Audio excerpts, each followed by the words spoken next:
The dining room glowed with the soft light of candles, their flames flickering against the polished wood of my mother's table. Outside, the humid Charleston evening pressed against the windows, carrying the faint scent of salt from the harbor. Plates clinked, laughter rippled across the table, and the low hum of conversation wrapped around me, except none of it seemed to reach my end. Mom moved gracefully between chairs, her hands steady as she placed thick cuts of steak in front of my sister Marigold, her husband Patrick, and their 2 children. She followed with a flourish, producing a box of imported French tarts, each one glossy under the chandelier. They were placed carefully, deliberately, as if arranging jewels. I watched every plate fill, every smile of gratitude, until at last there was nothing left for me but the cool shine of an empty charger. I glanced at my fork and knife, lined neatly, untouched. My roast chicken from the first course had already gone cold. My stomach tightened, but it wasn't hunger. It was something heavier, the weight of a role I had played too long. Across the table, Aunt Meredith's brows knit together. She leaned forward, her voice cutting through the clamor. "Claudine, didn't you prepare one for Celine?"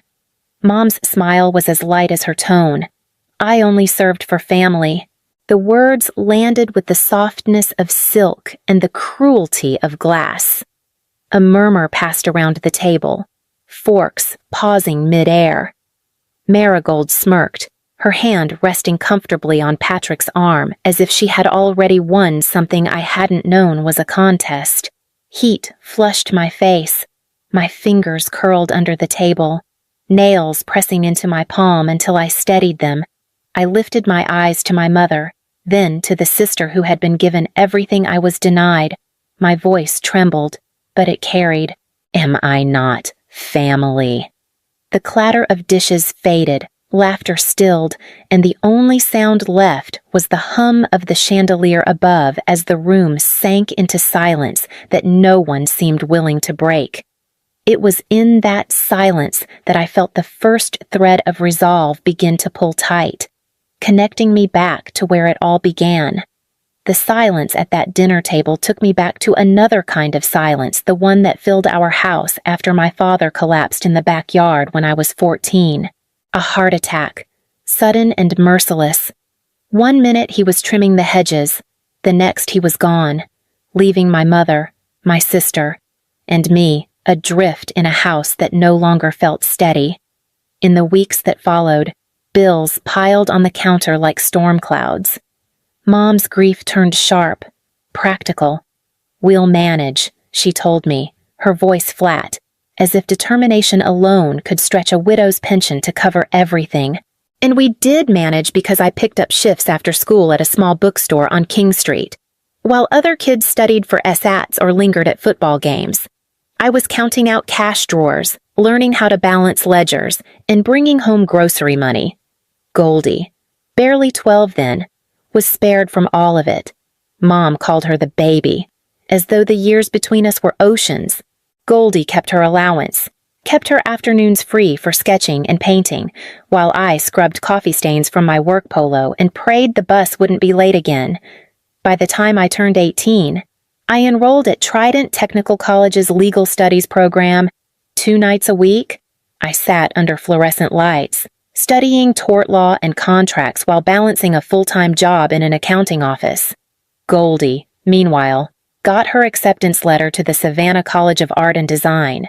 Mom beamed, saying, "This is what your father would have wanted."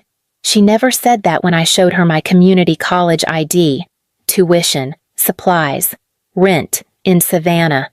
Mom covered it all for Goldie, writing checks from the account I quietly supplemented with my own wages. Whenever I asked why things had to be so uneven, she'd sigh and rest her hand on mine. "Goldie needs more support. You're stronger. Celine." At the time, I clung to the words like they were praise. Maybe being strong was enough, but sitting at that dinner table years later with an empty plate, I finally began to wonder if strong had only ever been her excuse to give me less. Adulthood didn't change the balance. If anything, it sharpened the edges.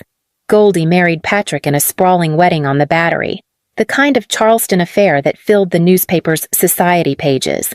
There were strings quartets, fresh orchids shipped in from Florida, and champagne towers that sparkled under the chandeliers of the old customs house. Mom paid for nearly everything.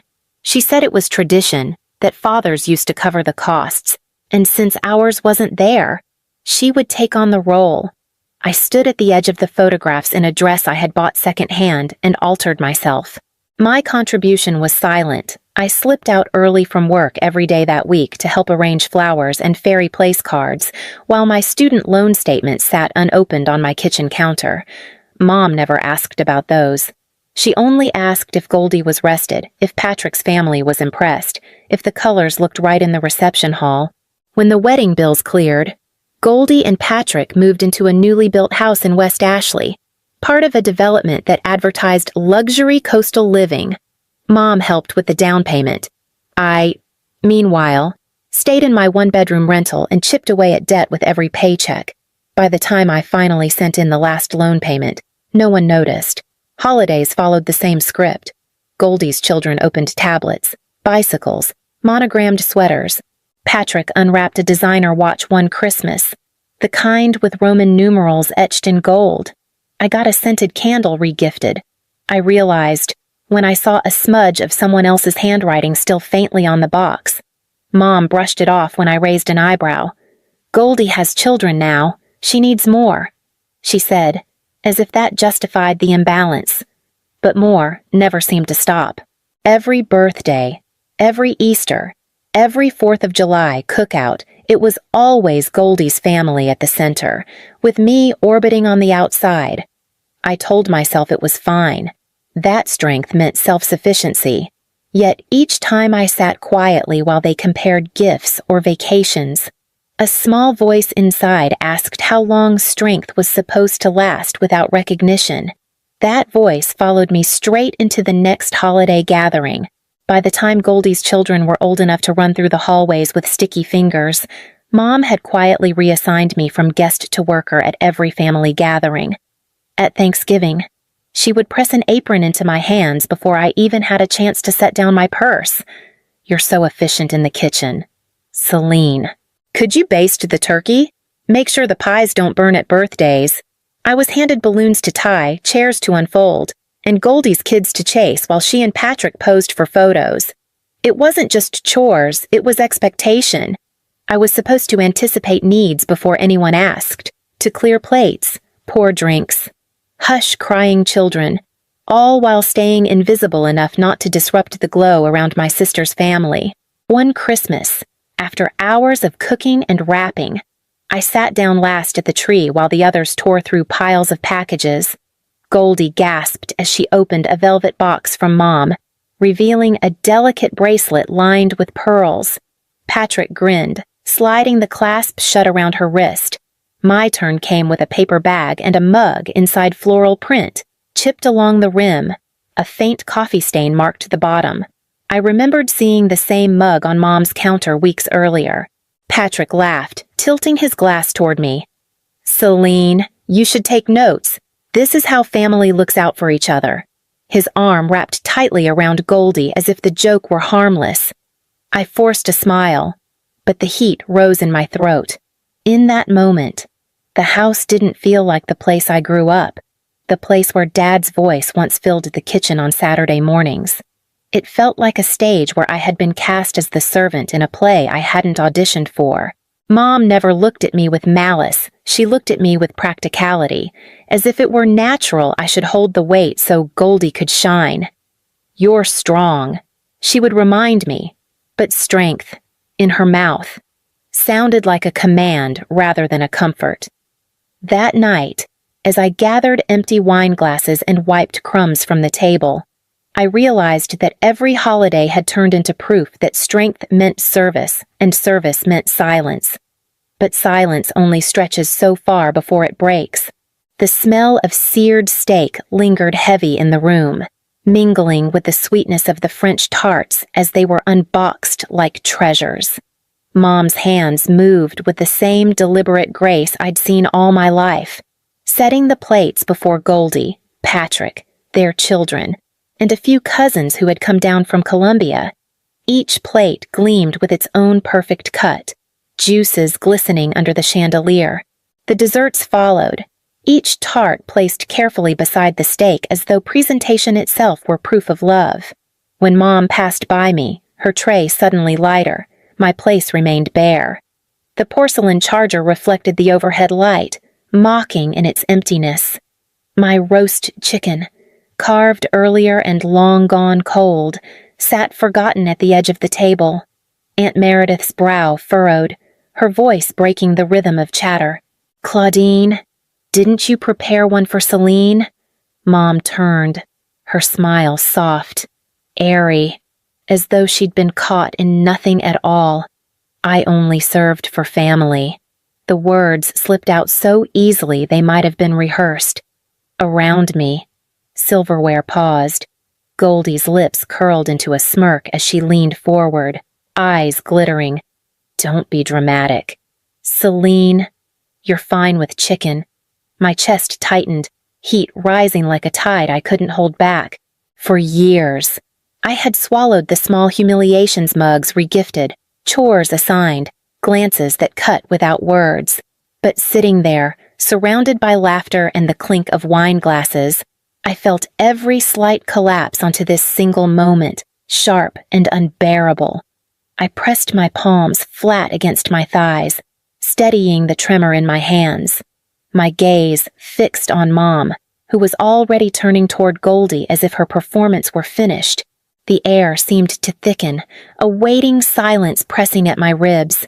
For the first time, I didn't lower my eyes. My voice broke the hush, steadier than I felt. "Am I not family?" The table froze. Forks hovered mid-air. Conversations dissolved into stillness. The chandelier hummed faintly above us, the only sound left in the room, while all eyes shifted toward me. The words I had never dared to say were suddenly alive, demanding an answer. No one rushed to fill the silence. Mom's smile wavered, caught between irritation and dismissal. But she didn't answer me. I let the quiet stretch until the weight of it pressed against the walls. My hands stopped trembling. My voice came clearer than I expected.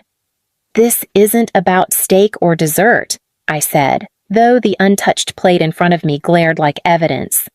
"This is about the way I've been treated for years, like I don't belong at my own mother's table." A few relatives shifted in their seats. Patrick cleared his throat, but I kept going. Every holiday, every birthday, I'm the one cooking, cleaning, babysitting, while Goldie gets the gifts, the praise, the place at the center. I've been told I'm strong, but that was just another way of saying I didn't deserve care.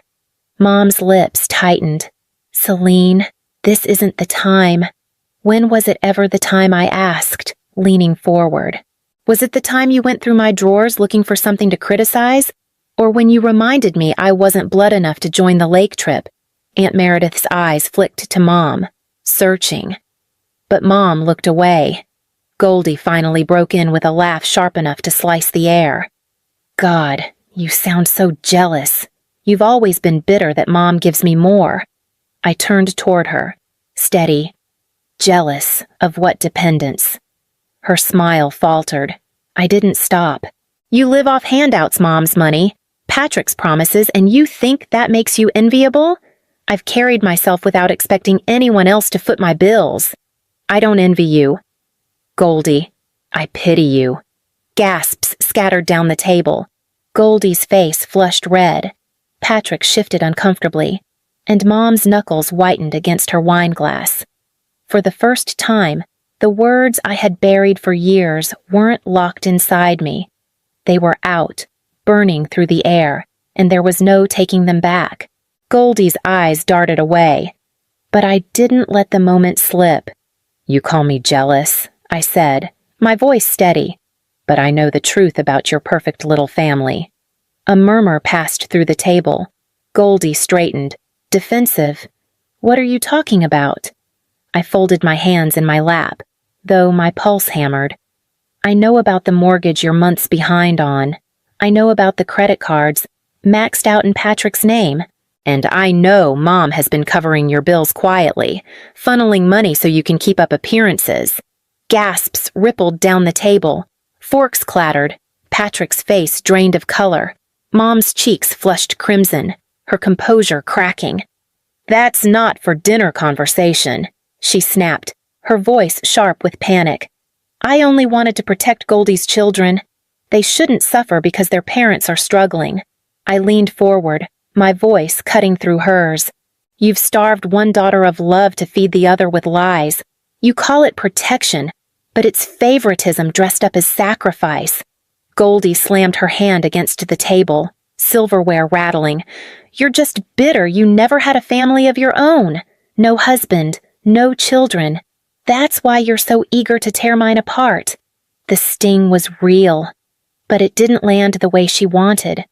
I met her glare. Calm. Better no family than a cage built from shame. Her jaw dropped.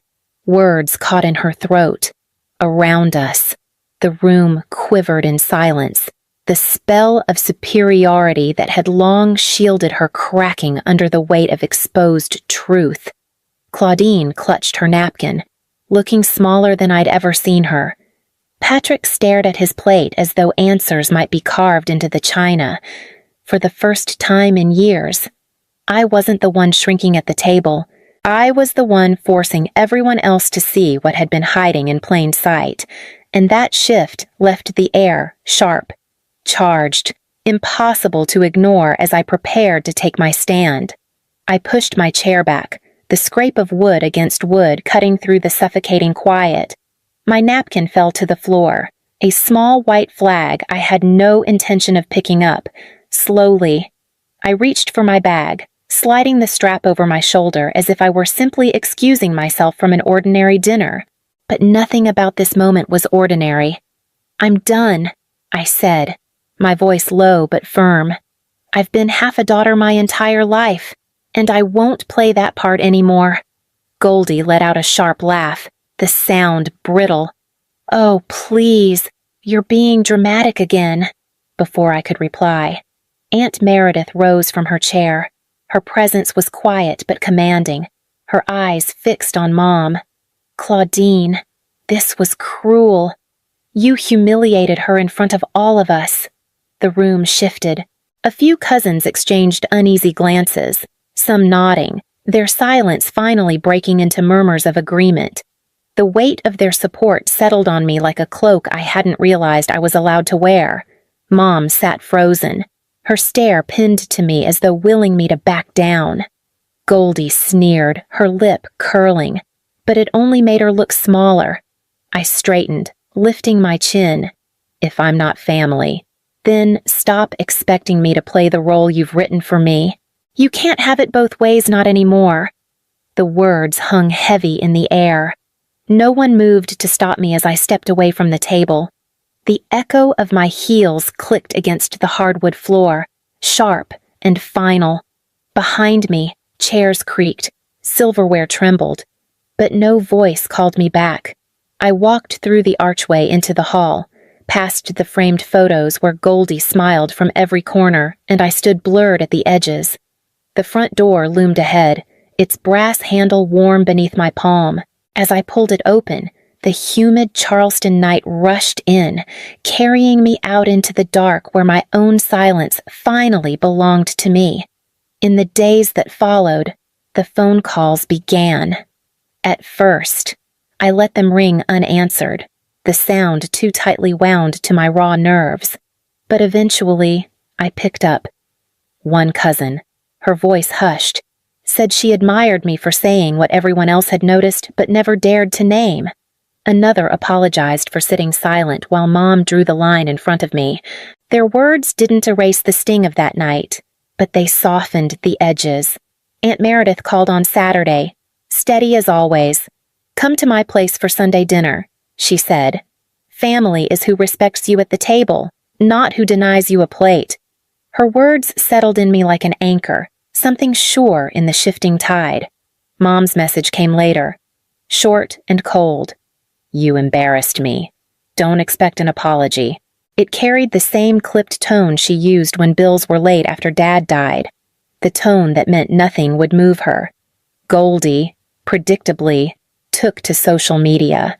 Her post about jealous siblings drew sympathetic comments from her friends, a carefully staged photo of her children in matching outfits attached. I scrolled past it without pause.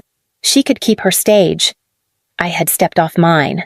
At night, when the house was quiet, I replayed the dinner in my mind, the clatter of my chair, Aunt Meredith's voice, the hush that followed my words. For years I'd feared speaking would break me. Instead, it had broken something else, the illusion that silence was survival. I began to realize that shame no longer sat with me. It sat with those who had stayed quiet while I was erased, and it was theirs to carry now. Within a month, I signed the lease on a narrow brick townhouse tucked into Charleston's historic district, just a few streets from the harbor. The windows overlooked the cobblestones, and at night I could hear the ship's horns drifting across the water. It wasn't grand, but it was mine walls that held no expectations, no old photographs of me half hidden at the edges. The first dinner I hosted there was simple roasted chicken, fresh bread from the corner bakery, wine poured into mismatched glasses I'd collected over the years. Aunt Meredith arrived first, carrying peach cobbler still warm from her oven. Soon after, a few cousins came in, their laughter filling the narrow stairwell as they carried trays and bowls. By the time we sat down, the table was crowded with food and conversation, each chair taken, every plate full. I looked around at their faces that hadn't looked away the night I stood against my mother. They passed the bread, clinked glasses, and asked me about my work, my plans, my dreams. No one demanded I prove my worth.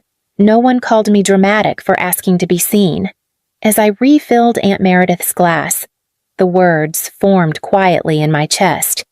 Family isn't the ones who eat steak while you sit hungry. It's the ones who make room at the table. The memory of Mom's house, the gleaming plates, the cold stares, the silence that swallowed me whole no longer ached the way it once did. That silence hadn't been rejection. It had been liberation. The sound of a door finally closing so I could walk through another. In the end, what makes you family, the blood that excludes you, or the love that refuses to leave you hungry?